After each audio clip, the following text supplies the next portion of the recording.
ನಮಸ್ಕಾರ. ಟಿವಿ ನನ್ನ ಈ ವಿಶೇಷ ಕಾರ್ಯಕ್ರಮಕ್ಕೆ ತಮ್ಮೆಲ್ಲರಿಗೂ ಆದರದ ಸ್ವಾಗತ. ನಾನು ರಂಗನಾಥ್ ಭಾರದ್ವಾಜ್. ಭಾರತೀಯ ಜನತಾ ಪಾರ್ಟಿ ಈ ಬಾರಿ ಹಲವಾರು ಪ್ರಯೋಗಗಳನ್ನು ಮಾಡ್ತಾ ಇದೆ. ಆ ಪ್ರಯೋಗಗಳಲ್ಲಿ ಬಹಳಷ್ಟು ಗಮನ ಸೆಳೆದಂಥ ಪ್ರಯೋಗ ಅಂತಂದರೆ ವೈದ್ಯರನ್ನು, ಅದರಲ್ಲೂ ಹೆಸರುವಾಸಿಯಾಗಿರುವಂಥ ವೈದ್ಯರನ್ನು, ಹೃದ್ರೋಗ ತಜ್ಞರನ್ನು ಈ ಬಾರಿ ಕಣಕ್ಕಿಳಿಸಿರುವಂಥದ್ದು. ನೋಡಿ, ಬೆಂಗಳೂರು ರೂರಲಲ್ಲಿ, ಬೆಂಗಳೂರು ಗ್ರಾಮಾಂತರದಲ್ಲಿ ಡಾಕ್ಟರ್ ಮಂಜುನಾಥ್ BJPಯ ಉಮೇದುವಾರರಾಗಿ ಕಣಕ್ಕಿಳಿದಿದ್ದಾರೆ. ಬನ್ನಿ, ಸ್ಥಿತಿಗತಿಗಳು ಯಾವ ರೀತಿ ಇದೆ, ಒಬ್ಬ ವೈದ್ಯರಾಗಿರೋದಕ್ಕೂ ಒಬ್ಬ ರಾಜಕಾರಣಿ ಆಗಿರೋದಕ್ಕೂ ವ್ಯತ್ಯಾಸ ಏನು, ಅವರ ಕನಸು ಕನವರಿಕೆಗಳೇನು, ಏನು ಮಾಡಬೇಕು ಅಂತಿದ್ದಾರೆ, ಡಾಕ್ಟರ್ ತಲೆಯಲ್ಲಿ ನಿಜಕ್ಕೂ ಏನಿದೆ ಹಾಗಾದರೆ ಪ್ಲ್ಯಾನ್ಸು, ಇದೆಲ್ಲದರ ಬಗ್ಗೆ ಮಾತಾಡಲಿಕ್ಕೆ ಖುದ್ದು ಡಾಕ್ಟರ್ ಮಂಜುನಾಥ್ ಅವರು ನಮ್ಮ ಜೊತೆಗಿದ್ದಾರೆ. ಡಾಕ್ಟರ್ ಜಿ, ಕಾರ್ಯಕ್ರಮಕ್ಕೆ ತಮಗೆ ಸ್ವಾಗತ. ನಮಸ್ಕಾರ. ಸೊ ನಾವು ಇಲ್ಲಿ ತನಕ ಡಾಕ್ಟರ್ನ ವೈಟ್ ಏಪ್ರನ್ನಲ್ಲಿ ನೋಡ್ತಾ ಇದ್ವಿ. ಸೊ ಬಹುಶಃ ಇನ್ನು ಮುಂದೆ ವೈಟ್ ಖಾದಿನಲ್ಲಿ ನೋಡಬೇಕೇನೋ ಅಂತ ಹೇಳಿಂದ ರಾಜಕೀಯಕ್ಕೂ ಮತ್ತು ನನ್ನ ವೃತ್ತಿಗೂ, ಅಂದರೆ ರಾಜಕೀಯ ಇದು ಬೇರೆ ಫೀಲ್ಡ್ ಆಗ್ತಾ ಇದೆ, ಆದರೆ ಅಲ್ಲಿಯೂ ಕೂಡ ಜನಸೇವೆನೇ, ಇಲ್ಲಿಯೂ ಕೂಡ ಜನಸೇವೆನೇ. ಸೊ ಜನಸೇವೆ is a common factor. So ಹೀಗಾಗಿ ನನ್ನ ಅರ್ಥದಲ್ಲಿ ಬಟ್ಟೆ ಹಾಕೋದ್ರಿಂದ ಒಬ್ಬ ಮನುಷ್ಯ ಬದಲಾವಣೆ ಆಗ್ತಾನೆ ಅಂತ ನಾನು ಅಂದ್ಕೊಳ್ಳಲ್ಲ. ಸೊ ಅವನ ಮನಸ್ಥಿತಿ, ಅವನ ಪರಿಕಲ್ಪನೆ, ಒಳ್ಳೆಯ ಸೇವಾ ಮನೋಭಾವ ಇದ್ದರೆ, ಸೇವೆಯ ಮನೋಭಾವ ಇದ್ದರೆ ಈ ಬಟ್ಟೆಗಳಿಂದ ಒಬ್ಬ ವ್ಯಕ್ತಿಯ ಗುಣಗಳನ್ನು ಅಳಿಲಿಕ್ಕೆ ಸಾಧ್ಯ ಇಲ್ಲ. ಒಂದು ಪ್ರಶ್ನೆ ಇದೆ, ಈ ಡಾಕ್ಟರ್ಗೆ ಯಾಕೆ ಬೇಕಿತ್ತಪ್ಪ ರಾಜಕಾರಣ ಅನ್ನುವಂಥ ಪ್ರಶ್ನೆನ ಪದೇ ಪದೇ ಕಾಂಗ್ರೆಸ್ ನಾಯಕರುಗಳು, ಶಾಸಕರುಗಳು ಹಾಕ್ತಾ ಇರ್ತಾರೆ. ಈಗ ನಾನು ಅದೇ ಪ್ರಶ್ನೆ ಕೇಳ್ತಾ ಇದ್ದೀನಿ, ಯಾಕೆ ಬೇಕಿತ್ತು ಡಾಕ್ಟರ್ ರಾಜಕಾರಣ? ಅಂದರೆ ನಾನೇನಾಗಿದೆ, ನಾನು ನನ್ನ ಅವಧಿಯನ್ನು ವಿಸ್ತರಿಸಿದ ಅವಧಿಯನ್ನು ಕೂಡ ಮುಗಿಸಿ ಬಂದಿದ್ದೇನೆ. ನಾನು ಮಧ್ಯ ಬಿಟ್ಟು ಬಂದಿಲ್ಲ, ನನ್ನ ವೃತ್ತಿಯ ಸರ್ವೀಸ್ ಮಧ್ಯದಲ್ಲಿ ನಾನು ಬಿಟ್ಟು ಬಂದಿಲ್ಲ. ಇನ್ನೊಂದು ಅಂದರೆ, ಈಗಾಗಲೇ ರಾಜಕೀಯದಲ್ಲಿ ಹಲವಾರು ವೈದ್ಯರುಗಳಿದ್ದಾರೆ, ಅವರು ಶಾಸಕರಾಗಿದ್ದಾರೆ, ಮಂತ್ರಿಗಳಾಗಿದ್ದಾರೆ.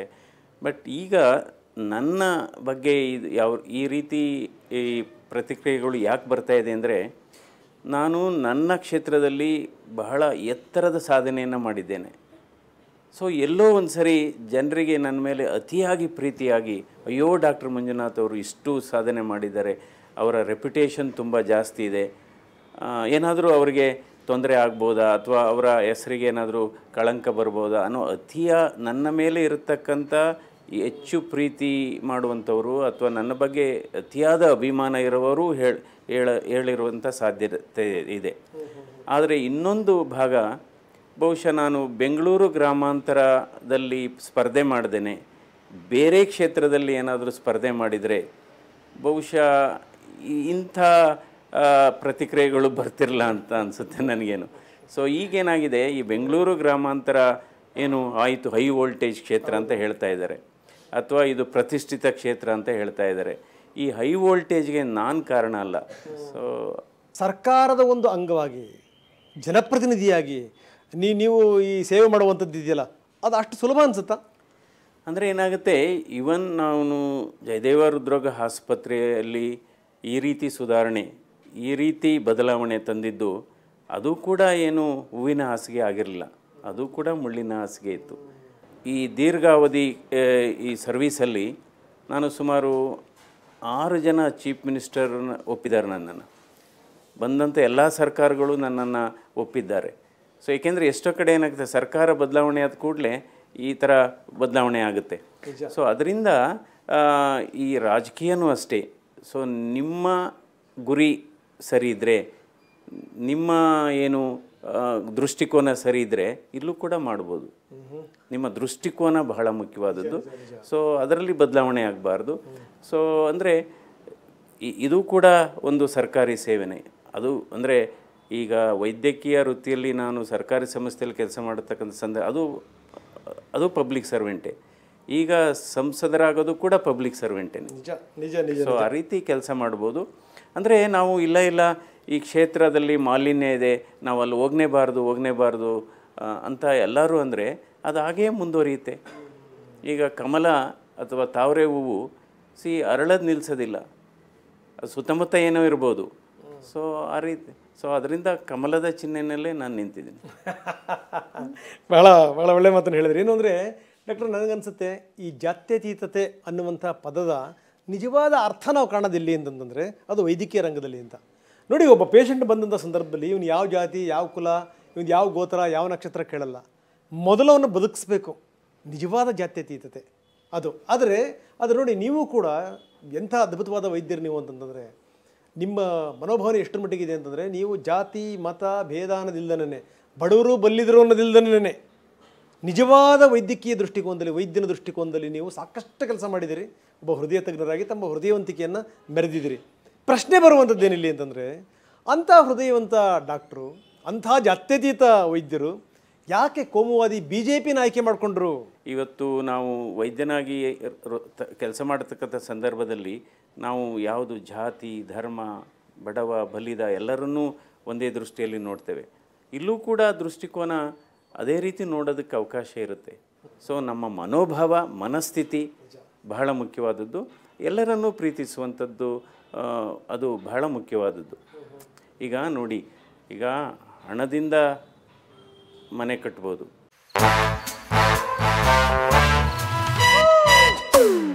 Come, come, my love, please don't say no, baby. Come, my love. V-Guard ನ air coolers extra large cooling pad ನೊಂದಿಗೆ ಇದು ಎಂತೆಂಥವರನ್ನು ಕೂಲ್ ಆಗಿಸುತ್ತೆ. V-Guard air coolers, long lasting cooling.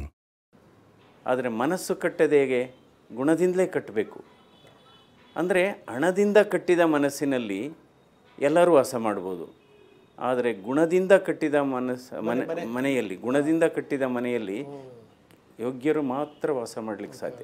Jayadeva ಸಂಸ್ಥೆಯನ್ನು ನೀವು ಇಲ್ಲಿಂದ ಹಿಡಿದು ನೀವು ಅಮೆರಿಕ ತನಕ ಮುಟ್ಟಿಸಿದಂಥ ರೀತಿ ಇದೆಯಲ್ಲ, ಬಹುಶಃ ಅದೇನೇ ದೆಹಲಿಯ ಕಿವಿಗಳಿಗೆ ತಲುಪಿತು, ದೆಹಲಿಯ ಹೃದಯಕ್ಕೆ ತಟ್ಟಿತು, ಹಾಗಾಗಿ ನಿಮಗೆ ಕರೆ ಬಂತು ಅನ್ನುವಂಥ ಮಾತಿದೆ. ನಿಜನಾ ಡಾಕ್ಟ್ರೆ?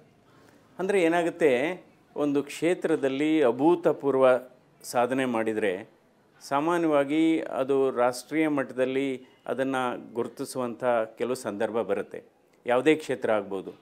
ಇವತ್ತೇನಾಗಿದೆ, ನರೇಂದ್ರ ಮೋದಿಯವರ ಕಾರ್ಯವೈಖರಿ ಮತ್ತು ಅವರ ಸರ್ಕಾರದ ಚಿಂತನೆಗಳನ್ನು ನೋಡಿದರೆ ವಿವಿಧ ಕ್ಷೇತ್ರಗಳಲ್ಲಿ ಸಾಧನೆ ಮಾಡಿದವ್ರನ್ನ ಅವರು ಗುರುತಿಸುವಂಥ ಕೆಲಸ ಮಾಡ್ತಾ ಇದ್ದಾರೆ. ಬಹುಶಃ ವೈದ್ಯಕೀಯ ಕ್ಷೇತ್ರದಲ್ಲಿ, ಅದರಲ್ಲೂ ಸರ್ಕಾರಿ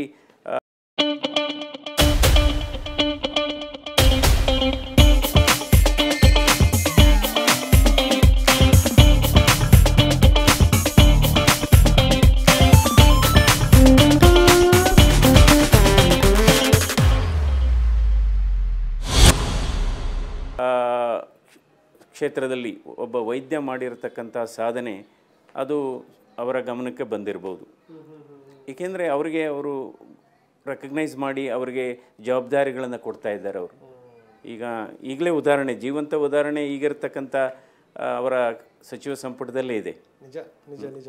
ಈಗ ತಾವು ಹೇಳಿದ್ರಿ ಆಗಲೇ 5 ಜನ ಮುಖ್ಯಮಂತ್ರಿಗಳನ್ನ ಜೊತೆ ನಾನು ಕೆಲಸ ಮಾಡಿದ್ದೀನಿ ಅನ್ನುವಂಥ ಮಾತನ್ನು ಹೇಳಿದ್ರಿ ತಾವು. ನೋಡಿ, ನೀವು ಅಧಿಕಾರದಲ್ಲಿದ್ದಂಥ ಸಂದರ್ಭದಲ್ಲಿ, ವೇದಿಕೆಯಲ್ಲಿ ಸಾಕಷ್ಟು ಸಂದರ್ಭಗಳಲ್ಲಿ ನೀವು ವೇದಿಕೆ ಹಂಚಿಕೊಂಡಂಥ ಸಂದರ್ಭದಲ್ಲಿ ಇದ್ದಂಥ ಮಾತಿನ ಧಾಟಿ, ಆ ವೈಖರಿ, ಆ ಬದಲಾದಂಥ ಟೋನ್ ಆ್ಯಂಡ್ ಟೆನ್ಯೂರ್ ಹೆಂಗೆ ಬದಲಾಗಿದೆ ಅನ್ನೋದನ್ನು ನಾವು ನೋಡ್ತಾ ಇದ್ದೀವಿ. ಈಗಲೇ ಆರೋಪ ಪ್ರತ್ಯಾರೋಪಗಳ ಪಟ್ಟಿ ರೆಡಿಯಾಗಿದೆ ಡಾಕ್ಟ್ರೆ. ಎಷ್ಟರ ಮಟ್ಟಿಗೆ ಅಂತಂತಂದರೆ, ಜಯದೇವದಲ್ಲಿ ನಡೆದಿರುವಂಥ ಕಾಮಗಾರಿಗಳ ವಿವರಗಳನ್ನು ನಾವು ಪಡಿತೀವಿ ಅನ್ನೋ ಅಷ್ಟರ ಮಟ್ಟಿಗೆ. ಇನ್ನು ಮುಂದೆ ಇನ್ನೂ ದೊಡ್ಡ ಟೀಕೆ ಟಿಪ್ಪಣಿಗಳು ಸಿದ್ಧವಾಗ್ತವೆ. ಒಬ್ಬ ವೈದ್ಯರಾಗಿ ನೀವು ಎದುರಿಸಿ ಬಂದಿದ್ದೀರಿ, ಪ್ರಶ್ನೆ ಬೇರೆ. ನೀವು ಹೇಳಿದ್ರಿ ಮುಳ್ಳಿನ ಹಾಸಿಗೆನೇ, ಏನು ಯಾವುದೂ ಕೂಡ ಹೂವಿನ ಹಾಸಿಗೆ ಆಗಿರಲಿಲ್ಲ ಅಂತ. ಒಬ್ಬ ವೈದ್ಯನಾಗಿ ಇದು ತಗೊಳ್ಳೋಣ. ಇದು ಇನ್ವರ್ಟರ್ ಎಸಿ. ನೀವು ಗ್ಯಾಮ್ಲರ್ ಅಲ್ವಾ? ಗ್ಯಾಮ್ಲರ್ ಜೂಜಾಡ್ತಿರಲ್ವಾ? ನೀವು ಜೂಜಾಡ್ತೀರಾ? ಇಲ್ಲ, ಯಾರು ಏನು ಹೇಳಿದ್ರು ಅಂತ ನೀನು ಎಷ್ಟು ಕಾಸ್ಟ್ಲಿ ಹಾಗೂ ಡೆಲಿಕೇಟ್ ಎಸಿ ತಗೊಂಡು ಸ್ಟೆಬಿಲೈಸರ್ ತಗೊಳ್ಳಿಲ್ಲ ಅಂದ್ರೆ ಇದು ಜೂಜಾಟ ತಾನೇ. ಒಂದೇ ಫ್ಲಕ್ಚುಯೇಷನ್ ಗೆ ನಿಮ್ಮ ಇನ್ವರ್ಟರ್ ಎಸಿಯ ಪಾರ್ಟ್ಸ್ ಡ್ಯಾಮೇಜ್ ಆಗಬಹುದು. ಅದನ್ನು V-Guard ಉಪಯೋಗಿಸಿ ಸುರಕ್ಷಿತವಾಗಿರಿಸಿ. V-Guard, India's #1 stabilizer. ಒಬ್ಬ ನಿರ್ದೇಶಕರಾಗಿ ಎದುರಿಸೋದಕ್ಕೂ ಒಬ್ಬ ರಾಜಕಾರಣಿಯಾಗಿ ನೀವು ಇದನ್ನೆಲ್ಲ ಹೆಂಗೆ ಎದುರಿಸ್ತೀರಿ ಅಂತ. ಬಂದಂಥ ಎಲ್ಲ ಮುಖ್ಯಮಂತ್ರಿಗಳು ಜಯದೇವ ಹೃದ್ರೋಗ ಆಸ್ಪತ್ರೆಯ ಆಡಳಿತಾತ್ಮಕ ವ್ಯವಸ್ಥೆ ಬಗ್ಗೆ, ಅದರ ಕಾರ್ಯವೈಖರಿ ಬಗ್ಗೆ ಅವರೇ ಮುಕ್ತವಾಗಿ ಮೆಚ್ಚುಗೆ ವ್ಯಕ್ತಪಡಿಸಿದ್ದಾರೆ. ಇಲ್ಲ, ಜಯದೇವ ಆಸ್ಪತ್ರೆ ಬೇರೆ ಆಸ್ಪತ್ರೆಗಳಿಗೆ ಇದು ಮಾದರಿ ಅಂತಲೂ ಹೇಳಿದ್ದಾರೆ. ಹಾಗೆಯೇ ಮತ್ತು accountant general of India audit ಮಾಡ್ತಾರಲ್ಲ, ಅವರು ಒಂದು ಮೆಚ್ಚುಗೆ ಒಂದು ಪ್ಯಾರ ಬರೆದಿದ್ದಾರೆ. ಜಯದೇವ ಹೃದ್ರೋಗ ಸಂಸ್ಥೆಯ ಆಂತರಿಕ ಇದು ಆರ್ಥಿಕ ನಿರ್ವಹಣೆ ಇದು ನಿಜವಾಗ್ಲೂ ಬೇರೆ ಸಂಸ್ಥೆಗಳಿಗೆ, ಸರ್ಕಾರಿ ಸಂಸ್ಥೆಗಳಿಗೆ ಒಂದು ಮಾದರಿ ಅಂತ ಹೇಳಿದ್ದಾರೆ. ಒಂದು ಅಪ್ರಿಸಿಯೇಷನ್ ಪ್ಯಾರ ಬರೆದಿದ್ದಾರೆ. ಸಾಮಾನ್ಯವಾಗಿ accountant general of India audit ಮಾಡಿದಂಥವರು ಅಪ್ರಿಸಿಯೇಷನ್ ಪ್ಯಾರ ಬರೆಯೋದಿಲ್ಲ. So internal finance management was excellent ಅಂತ ಹೇಳಿದ್ದಾರೆ. ಸೊ ಅದರಿಂದ ಅಂದರೆ ಯಾವುದಾದ್ರೂ ತಪ್ಪು ಮಾಡಿದರೆ ಭಯ ಇರುತ್ತೆ, ತಪ್ಪೇ ಮಾಡದೇ ಇದ್ದರೆ ಭಯ ಹಾಕಿರಬೇಕು. ಮೊನ್ನೆ ಸಿದ್ದರಾಮಯ್ಯನವರು ಹೇಳಿದ್ದಾರೆ ವೈಟ್ ಕಾಲರ್ ರಾಜಕಾರಣಿಯನ್ನು ಸೋಲಿಸಿ ಅಂತ ಅವ್ರು ಕರೆ ಕೊಟ್ಟಿದ್ದಾರೆ ನಿಮ್ಮನ್ನು ಉದ್ದೇಶಿಸಿ, ಏನಂತೀರಿ? ನಾನೇ ಹಾಕಿಕೊಂಡ ನನ್ನ ಪರಿಕಲ್ಪನೆಯಲ್ಲಿ ಬಂದಂಥ 3 ಘೋಷವಾಕ್ಯಗಳನ್ನು ನಾನು ನಿಜವಾಗೂ ಪಾಲನೆ ಮಾಡ್ಕೊಬಂದಿದ್ದೇನೆ. ಯಾವುದು 3 ಈ ಘೋಷವಾಕ್ಯಗಳು ಅಂದರೆ, ಚಿಕಿತ್ಸೆ ಮೊದಲು, ಹಣ ಪಾವತಿ ನಂತರ. 2ನೇದು ಕಡತಕ್ಕಿಂತ ಪ್ರಾಣ ಮುಖ್ಯ, ಮಾನವೀಯತೆಗೆ ಮೊದಲೇ ಆದ್ಯತೆ. ಈ ಪರಿಕಲ್ಪನೆಯಲ್ಲಿ ನಾನು ಕೆಲಸ ಮಾಡ್ಕೊಂಬಂದಿದ್ದೀನಿ. ಹಣ ಇರಲಿ ಇಲ್ಲದೇ ಇರಲಿ, ಅಥವಾ ಅವ್ರ ಹತ್ರ ಡಾಕ್ಯುಮೆಂಟ್ಸ್ ಇರಲಿ ಇಲ್ಲದೇ ಇರಲಿ, ಇನ್ಶೂರೆನ್ಸ್ ಇರಲಿ ಇಲ್ಲದೇ ಇರಲಿ, ಚಿಕಿತ್ಸೆಗೆ ಬಂದಂಥ, ತುರ್ತು ಚಿಕಿತ್ಸೆಗೆ ಬಂದಂಥ ರೋಗಿಗೆ ನಾವು ಗುಣಮಟ್ಟದ ಚಿಕಿತ್ಸೆಯನ್ನು ಕೊಡುತ್ತಾ ಬಂದಿದ್ದೇನೆ. ಸೊ ಈ ಪರಿಕಲ್ಪನೆ ಇದು ನನ್ನ ಹತ್ರ ನನಗೆ ಗೊತ್ತಿರೋ ಒಂದು ಕಾಲರ್ ಏನಪ್ಪ ಅಂದರೆ, ಮಾನವೀಯತೆಯ ಕಾಲರು, ಹೃದಯವಂತಿಕೆಯ ಕಾಲರು, ಜಾತ್ಯತೀತ ಮನೋಭಾವದ ಕಾಲರು. ಅಂದರೆ ಪ್ರತಿಯೊಬ್ಬರನ್ನು ಕೂಡ ಸಮನಾಗಿ ನೋಡುವಂಥದ್ದು. ನಾನು ಇದು ಕೇವಲ ಘೋಷಣೆ ಅಲ್ಲ, ನಾನು ಹಲವಾರು ಬಾರಿ ಹೇಳಿದ್ದೇನೆ, ಅದೇ ರೀತಿ ನಡ್ಕೊಂಡಿದ್ದೇನೆ. ಒಂದು ವೇಳೆ ಡಾಕ್ಟರ್ ಮಂಜುನಾಥ್ ಅವರು ಈ ಚುನಾವಣೆಯಲ್ಲಿ ಗೆದ್ದರೆ, ಸೊ ಹಾಗಾದರೆ ನಿಮ್ಮ ಯೋಜನೆಗಳೇನು ಡಾಕ್ಟ್ರೆ? ಒಂದು ಏನಾಗಿದೆ, ನನಗೆ ಆರೋಗ್ಯ ಕ್ಷೇತ್ರದಲ್ಲಿ ಅದರಲ್ಲಿ ಸಾಧನೆ ಮಾಡಿ ಒಂದು ಮಾದರಿ ವ್ಯವಸ್ಥೆ ಬಗ್ಗೆ ನನಗೆ ಸಂಪೂರ್ಣ ಮಾಹಿತಿ ಇದೆ. ಅಂದರೆ ಯಾವ ರೀತಿ, ಈಗ ಉದಾಹರಣೆಗೆ ಆಯುಷ್ಮಾನ್ ಭಾರತ್ ಯೋಜನೆ ಇದೆ, ಅದರಲ್ಲಿ ಕೆಲವು ನ್ಯೂನತೆಗಳಿದೆ, ಅದನ್ನು ಸರಿಪಡಿಸಬೇಕು. ಕೆಲವು ಪ್ರೊಸೀಜರ್ಸ್ ಎಲ್ಲ ಇನ್ಕ್ಲೂಡ್ ಆಗಿಲ್ಲ, ಮಾಡಬೇಕು. ಅದರ ದರಗಳನ್ನು ಪರಿಷ್ಕರಣೆ ಮಾಡಬೇಕು, ಅದು ಮಾಡಬೇಕಾಗುತ್ತೆ. ನಂತರ ಶಿಕ್ಷಣ ಕ್ಷೇತ್ರದಲ್ಲೂ ಕೂಡ ಹಲವಾರು ಬದಲಾವಣೆಯನ್ನು ತರಬೇಕಾಗುತ್ತೆ. ಇವತ್ತು ಶಿಕ್ಷಣ ಕ್ಷೇತ್ರ ವ್ಯಾಪಾರೀಕರಣ ಆಗಿದೆ, ಅದರಲ್ಲಿ ಯಾವ ರೀತಿ ನಾವು ಸುಧಾರಣೆ ತರಬೇಕು. ಇವತ್ತು ಬಡವರಿಗೆ ಮತ್ತು ಮಧ್ಯಮ ವರ್ಗದವರಿಗೂ ಕೂಡ ಒಂದು ಗುಣಮಟ್ಟದ ಶಿಕ್ಷಣ ರಿಯಾಯಿತಿ ದರದಲ್ಲಿ ಖಾಸಗಿ ಸಂಸ್ಥೆಗಳಲ್ಲೂ ಸಿಗಬೇಕು, ಅದು ಮುಖ್ಯ. ನಂತರ ಇವತ್ತು ನಮ್ಮ ಬೆಂಗಳೂರು ಗ್ರಾಮಾಂತರ ಜಿಲ್ಲೆಗಳಾದಂಥ ರಾಮನಗರ ಆಗ್ಬೋದು, ಮಾಗಡಿ ಆಗ್ಬೋದು, ಚನ್ನಪಟ್ಟಣ ಆಗ್ಬೋದು, ಅಲ್ಲಿ ಹೆಚ್ಚು ರೇಷ್ಮೆ ಬೆಳೆಗಾರರಿದ್ದಾರೆ. ಅಲ್ಲಿ ಹೇಗೆ ನಾವು ರೇಷ್ಮೆ ಬೆಳೆಗಾರರಿಗೆ ಸಹಾಯ ಮಾಡ್ಬೋದು, ಒಂದು ಬೆಂಬಲ ಬೆಲೆಯನ್ನು ಕೊಡ್ತಕ್ಕಂಥ ವ್ಯವಸ್ಥೆ ಮಾಡಬೇಕಾಗುತ್ತೆ. ಮಿನಿಮಮ್ ಸಪೋರ್ಟ್ ಪ್ರೈಸ್ ಅಂದರೆ ಅವರು ಕಷ್ಟದಲ್ಲಿದ್ದು ಅವ್ರ ಕಾಡಿ ಬೇಡ್ದಾಗ ಕೊಡೋಂಥ ವ್ಯವಸ್ಥೆ ಇಲ್ಲ, ಬಜೆಟಲ್ಲೇ ಬರಬೇಕದು. ರೆಗ್ಯುಲರ್ ಬಜೆಟಲ್ಲೇ ಮಿನಿಮಮ್ ಸಪೋರ್ಟ್ ಪ್ರೈಸ್ ಅಂತ ಬಂದರೆ ಏನಾಗುತ್ತೆ, ಆಟೋಮ್ಯಾಟಿಕ್ಕಾಗಿ ಅವ್ರಿಗೆ ಅವಶ್ಯಕತೆ ಇದ್ದಾಗ ರಿಲೀಸ್ ಆಗೋದು ಈಸಿ ಆಗುತ್ತೆ. ಇಲ್ಲಿ ನಂದೊಂದು ವೆರಿ ಇಂಪಾರ್ಟೆಂಟ್ ಪ್ರಶ್ನೆ ಇದೆ ಡಾಕ್ಟ್ರೆ. ಏನು ಅಂತಂದರೆ, ನೀವು ಈ ಜಗತ್ತು ನೋಡ್ತಿರೋದು ಹೆಂಗಿದೆ ಈಗ ಸಮಾಜ ಅಂತೇಳಿಂದ, ಮಿಸ್ಅಂಡರ್ಸ್ಟ್ಯಾಂಡಿಂಗ್ಗಳು, ಮಿಸ್ಇನ್ಫಾರ್ಮೇಷನ್ಗಳು, ಮಿಸ್ಇಂಟರ್ಪ್ರಿಟೇಷನ್ಗಳು, ಜೊತೆಗೇನು ಅಂತಂದರೆ ಇಲ್ಲಿ ಹಣದ ಬಲ, ಜಾತಿ ಬಲ, ಮಸಲ್ ಪವರ್, ಸೊ ಇಂತಹ ರಾಜಕಾರಣ ನಡೀತಾ ಇದೆ. ಸೊ ಇಂಥ ರಾಜಕಾರಣದ ನಡುವೆ ನಿಮ್ಮ ಈ ಸಜ್ಜನಿಕೆಯ ರಾಜಕಾರಣ ವರ್ಕೌಟ್ ಆಗುತ್ತೆ ಡಾಕ್ಟ್ರೆ? ಅಂದರೆ ಏನಾಗುತ್ತೆ ಅಂದರೆ, ಈಗ ನೋಡ್ಬೋದು, ನೀರು ಬಹಳ ಸಾಫ್ಟಾಗಿರುತ್ತೆ. ಆದರೆ ಅದಕ್ಕೆ ಐಷಾರಾಮಿ ಅಂತ ಯಾರು ಹೇಳಲ್ಲ ನೀರನ್ನ. ಆದರೆ ನೀರು ಪ್ರತಿಯೊಬ್ಬರಿಗೂ ಅವಶ್ಯಕತೆ ಇರುತ್ತೆ. ಸೊ ನೀರಿಲ್ಲ ಅಂದರೆ ಜೀವನ ಇಲ್ಲ. ಸೊ ಮೃದು ಸ್ವಭಾವ ಅಂದರೆ ಅದು ದೌರ್ಬಲ್ಯ ಅಂತ ಅನ್ಕೋಬಾರ್ದು. ಮೃದು ಸ್ವಭಾವ ಅಂದರೆ ಅದು ನಮ್ಮ ಸಂಸ್ಕಾರ ಒಂದು. 2ನೇದು ನಾವು ಬೇರೆಯವರಿಗೆ ಕೊಡತಕ್ಕಂಥ ಒಂದು ಗೌರವ. ಆದರೆ ಇವತ್ತು ಹಲವಾರು ಸಾಧನೆ ಮಾಡಿದಂಥವರು, ಈ ದೇಶವನ್ನೇ ಆಳಿದಂಥವರು ಸುಮಾರು ಜನ ಮೃದು ಸ್ವಭಾವದವರೇ ಇದ್ದಾರೆ. ಯಾವಾಗಲೂ ನೋಡ್ಬೋದು, ಈಗ ನೀವು ಕೋರ್ಟಲ್ಲಿ ವಾದ ಮಾಡಬೇಕಾದ್ರೆ ಲಾಯರ್ಗಳು ಎಷ್ಟೋ ಸರಿ ಅತೀ ಎತ್ತರದ ಧ್ವನಿಯಲ್ಲಿ, ಕಿರ್ಚಾಡುವ ಧ್ವನಿಯಲ್ಲಿ ಕಿರ್ಚಾಡ್ತಾರೆ. ಯಾವಾಗ ಅದು ಕಿರ್ಚಾಡ್ತಾರೆ ಅಥವಾ ಅತೀ ಎತ್ತರದ ಧ್ವನಿ ಇಂದ ಮಾತಾಡ್ತಾರೆ ಅಂದರೆ, ಅದಕ್ಕೆ ಇಂಗ್ಲೀಷಲ್ಲಿ ಹೇಳ್ತೀವಿ, voice is loud when case is weak ಅಂತ. Voice is loud when case is weak ಅಂತ. ಸೊ ಅದರಿಂದ ಅದಕ್ಕೆ ಹೇಳ್ತೀವಿ ನಾವು, you should raise the words, not the voice. Okay. ಅಲ್ಲ, ಈಗ ರಾಜಕಾರಣದಲ್ಲೂ ಕೂಡ ಬಹಳ ಜೋರು ಮಾತಾಡೋಂಥವ್ರು ಇದ್ದಾರೆ.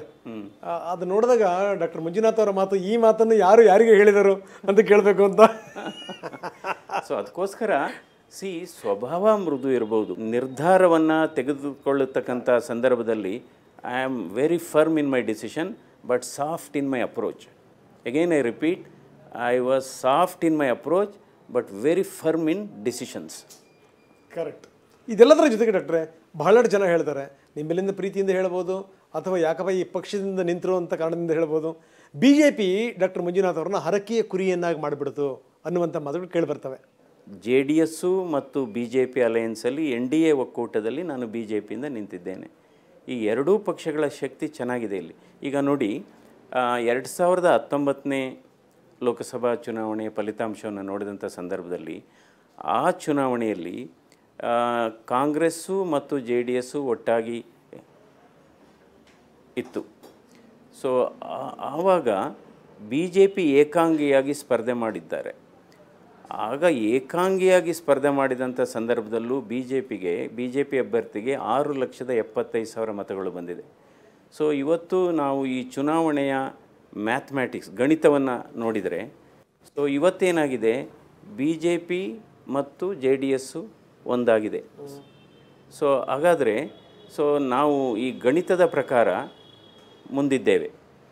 ಆದರೆ ನಾನು ಈ ಚುನಾವಣಾ ಪ್ರಚಾರವನ್ನು ನಾನು ನೋಡಿದಂಥ ಸಂದರ್ಭದಲ್ಲಿ ಸೊ ಈ ಕೆಮಿಸ್ಟ್ರಿನಲ್ಲೂ ಮುಂದಿದ್ದೇವೆ, ಮ್ಯಾಥಮ್ಯಾಟಿಕ್ಸಲ್ಲೂ ಮುಂದಿದೆ, ಕೆಮಿಸ್ಟ್ರಿನಲ್ಲೂ ಕೂಡ ಮುಂದಿದ್ದೇವೆ. ಅವತ್ತೇನಾಗಿತ್ತು, ಕಾಂಗ್ರೆಸ್ಸು ಮತ್ತು JDS ಒಂದಾಗಿತ್ತು. ಅದಕ್ಕೋಸ್ಕರ ಅದರ BJP ಒಂಟಿಯಾಗಿ ಕೂಡ ಅವತ್ತು 6.25 ಲಕ್ಷ ಓಟ್ ತಗೊಂಡಿದೆ. ಇವಾಗ ಎರಡೂ ಸೇರಿದರೆ ಸೊ ಕಾಂಗ್ರೆಸ್ಗಿಂತ ನಾವು ಮುಂದೆ ಹೋಗ್ತೇವೆ. ಓಕೆ. ಸೊ ಗೆಲ್ಲುವಂಥ ವಿಶ್ವಾಸ ಇದೆ ಡಾಕ್ಟ್ರೆ? ನಿಜವಾಗ್ಲೂ ಗೆಲ್ಲುವ ವಿಶ್ವಾಸ ಇದೆ. ಓಕೆ. ಮೊನ್ನೆ ನಿಮ್ಮ ನಾಯಕರು ಬಂದಿದ್ದರು, ಪಕ್ಕದಲ್ಲೇ ನಿಲ್ಲಿಸ್ಕೊಂಡು ಮಾತಾಡಿದ್ರು, ಜೊತೆಗೆ ನಿಮ್ಮ ಕೈಯನ್ನು ಎತ್ತಿಬಿಟ್ಟು ವಿಶ್ ಮಾಡಿಸಿದ್ರು. ಹೆಂಗೆ ಅನಿಸ್ತು ನಿಮಗೆ? ಇಲ್ಲ, ಅವ್ರಿಗೂ ಕೂಡ ಖುಷಿಯಾಗಿದೆ. ಯಾಕೆಂದರೆ ಅಮಿತ್ ಶಾ ಬಂದಂಥ ಸಂದರ್ಭದಲ್ಲಿ ರೋಡ್ ಶೋ ಆಯಿತು ಚನ್ನಪಟ್ಟಣದಲ್ಲಿ. ನಂತರ ನಾನು ನಾಮಪತ್ರ ಸಲ್ಲಿಸುವ ದಿನ ಕೂಡ ಜನ ತುಂಬ ಎಷ್ಟು ಒಂದು ಸಾಗರ ಉಪದೆಯಲ್ಲಿ ಯಾವುದೋ ಒಂದು ಜನಸಾಗರವೇ ಹರಿದು ಬಂದಿತ್ತು. ಸೊ ಅದು ಕೇವಲ ಜನಸಾಗರ ಮಾತ್ರ ಆಗಿರಲಿಲ್ಲ, ಅವರ ಎಕ್ಸ್ಪ್ರೆಷನ್ನು, ಅವರ ಜೋಶು ನೋಡಿದರೆ ಅವರ ಹೃದಯದ ಅಂತರಾಳದಿಂದ ಬಂದಂಥ ಜನ. ಈಗ ಯಾಕೆ ಈ ಪಕ್ಷ ಆಯ್ಕೆ ವಿಚಾರಕ್ಕೆ ಸಂಬಂಧಪಟ್ಟಂಗೆ ಯಾಕೆ ಇವರು JDSನ ಆಯ್ಕೆ ಮಾಡ್ಕೊಳ್ಳಿಲ್ಲ, ಯಾಕೆ BJPನ ಆಯ್ಕೆ ಮಾಡಿಕೊಂಡ್ರು, ಈ ಥರದ್ದೆಲ್ಲ ಪ್ರಶ್ನೆಗಳಿದೆ.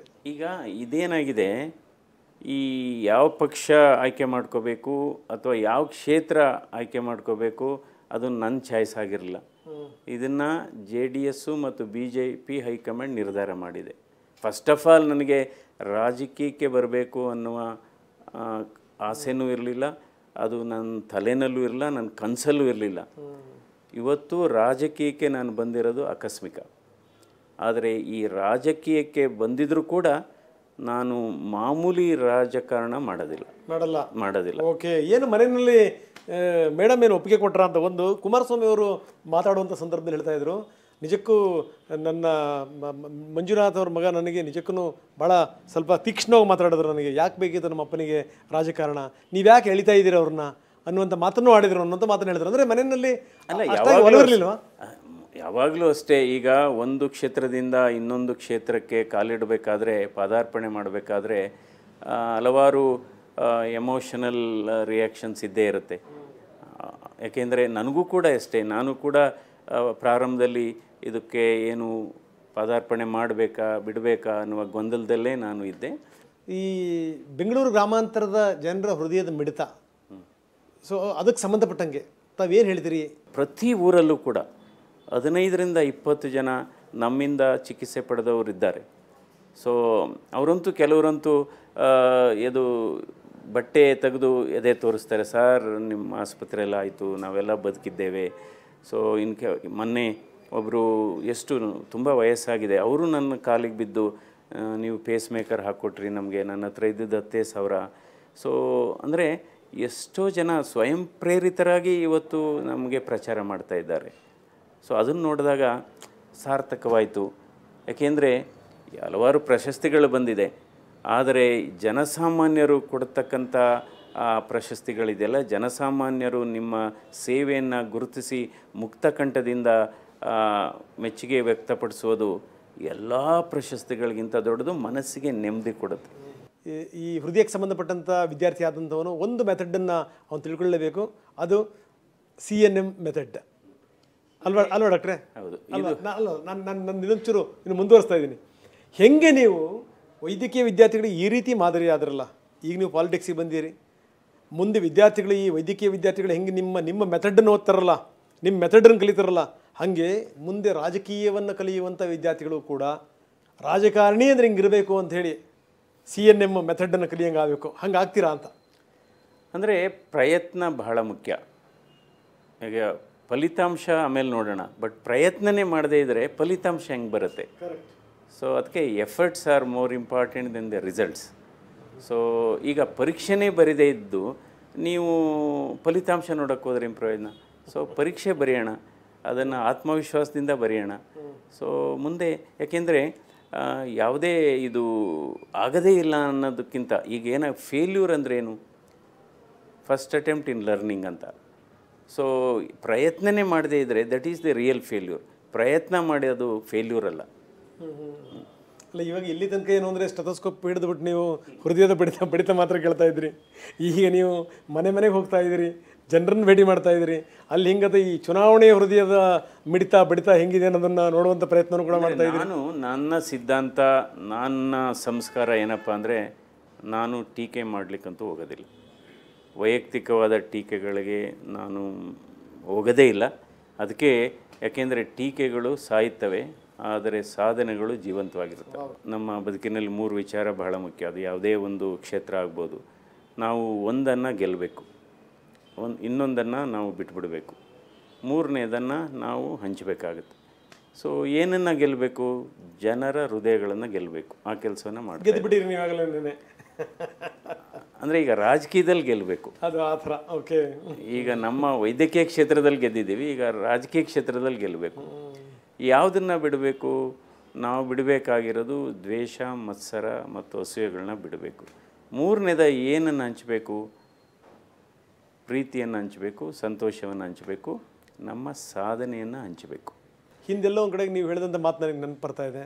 ನಾನು ಬರೀ ಕೇವಲ ರಾಜಕಾರಣಿ ಆಗಲ್ಲ, ನಾನು ರಾಷ್ಟ್ರಕಾರಣಿ ಆಗ್ತೀನಿ ಅನ್ನುವಂಥ ಮಾತನ್ನು ಹೇಳಿದ್ರಿ ತಾವು. ಹೌದು. ಈಗ ರಾಜಕಾರಣಿ ಅಂದರೆ ಚುನಾವಣೆ ಗೆಲ್ಲುವಂಥ ತಂತ್ರಗಳು ಮಾತ್ರ. ರಾಜಕಾರಣಿಗಳು ಅಂದರೆ ಚುನಾವಣೆಯಲ್ಲಿ ಗೆಲ್ಲಬೇಕು, ಅದಕ್ಕೆ ಏನು ತಂತ್ರ ಮಾಡಬೇಕು ಅಥವಾ ಮಂತ್ರ ಮಾಡಬೇಕು ಮಾಡೋಂಥದ್ದು. ಆದರೆ ರಾಷ್ಟ್ರಕಾರಣಿ ಅಂದರೆ ಚುನಾವಣೆ ಆಚೆಗೆ ಯೋಚನೆ ಮಾಡುವಂಥವ್ರು. ಅಂದರೆ ದೇಶದ ಒಳಿತಿಗೆ ಯೋಚನೆ ಮಾಡುವುದು, ಭವಿಷ್ಯದ ನಮ್ಮ ಯುವ ಪೀಳಿಗೆಯ ಭವಿಷ್ಯದ ಬಗ್ಗೆ ಮತ್ತು ದೇಶದ ಸುಭದ್ರತೆ ಬಗ್ಗೆ ಅಥವಾ ಓವರಾಲ್ ದೇಶದ ಪ್ರಗತಿಯ ಬಗ್ಗೆ ಯೋಚನೆ ಮಾಡುವಂಥವ್ರು ಅವರು ರಾಷ್ಟ್ರಕಾರಣಿ. ಸೊ ಅದರಿಂದ ರಾಜಕೀಯಕ್ಕೆ ಬಂದರೂ ಕೂಡ ನಾನು ಸಾಮಾನ್ಯವಾದಂಥ ರಾಜಕೀಯ ಮಾಡೋದಿಲ್ಲ, ನಾನು ರಾಷ್ಟ್ರಕಾರಣಿ ಆಗಬೇಕು ಅಂತ ಅನಿಸುತ್ತೆ. Yes doctor ji, thank you very much. ತಮ್ಮ ಬಿಡುವಿಲ್ದಿರ ಸಂದರ್ಭದಲ್ಲಿ ನೋಡಿ, ನಾವು ಯುಗಾದಿಯ ದಿವಸ ಈ ನಿಮ್ಮ ಕಾರ್ಯಕ್ರಮವನ್ನು ಮಾಡ್ತಾಯಿದ್ದೀವಿ. ಸೊ ಯುಗಾದಿ ವಿಚಾರಕ್ಕೆ ಸಂಬಂಧಪಟ್ಟಂಗೆ ಈಗ ಬೇವು ಬೆಲ್ಲ ಗೊತ್ತಿರುವಂಥ ಸಂಗತಿ. ಇವತ್ತು ಯುಗಾದಿಯನ್ನು ನಾವು ಆಚರಣೆ ಮಾಡ್ತಾ ಇದ್ದೇವೆ. ಅದರಿಂದ ಎಲ್ಲ ಸಮಸ್ತ 7 ಕೋಟಿ ಕನ್ನಡಿಗರಿಗೆ ಯುಗಾದಿ ಹಬ್ಬದ ಹಾರ್ದಿಕ ಶುಭಾಶಯಗಳು. ಧನ್ಯವಾದ. Thank you very much. Thank you. ನಮಸ್ಕಾರ. ಸೊ ಇದು ಡಾಕ್ಟರ್ ಮಂಜುನಾಥ್ ಅವರ ಮಾತು. ಅವರಿಗೆ ಸಾಕಷ್ಟು ಕನಸುಗಳಿದೆ, ಕನವರಿಕೆಗಳಿದೆ. ಜೊತೆಗೇನೆಂದರೆ ನಾನು ಯಾರೇನೇ ಮಾತಾಡಿದ್ರು ಏನೂ ಮಾತಾಡಲ್ಲ ಅನ್ನುವಂಥ ಮಾತನ್ನು ಮಂಜುನಾಥ್ ಅವರು ತುಂಬ ಸ್ಪಷ್ಟವಾಗಿ ಹೇಳಿಬಿಟ್ಟಿದ್ದಾರೆ. ಯಾಕಂದರೆ ಅವ್ರಿಗೆ ಗೊತ್ತು, ನಾನು ಮಾತಿಗೆ ಮಾತು ಸೇರಿಸ್ತಾ ಹೋದರೆ ಒಬ್ಬ ಸಾಮಾನ್ಯ ರಾಜಕಾರಣಿ ಅಷ್ಟೇ ಆಗಿ ಉಳಿತೀನಿ ಅಂತ. ಅದಕ್ಕೆ ಅವ್ರು ಹೇಳ್ತಾರೆ, ನಾನು ರಾಜಕಾರಣಿಯಾಗಿ ಉಳಿಯಲ್ಲ, ನಾನು ರಾಷ್ಟ್ರ ರಾಜಕಾರಣಿ ಆಗ್ತೀನಿ ಅನ್ನುವಂಥ ಮಾತನ್ನು ಮಂಜುನಾಥ್ ಅವರು ಹೇಳಿದ್ದಾರೆ. ಅವರ ಕನಸು ಕನವರಿಕೆಗಳು ಈಡೇರಲಿ ಅಂತ ಹೇಳ್ತಾ ಈ ವಿಶೇಷ ಕಾರ್ಯಕ್ರಮವನ್ನು ಮುಗಿಸ್ತಾ ಇದ್ದೀನಿ. ನಿರಂತರ ಸುದ್ದಿಗಾಗಿ ನೋಡ್ತಾ ಇರಿ TV9.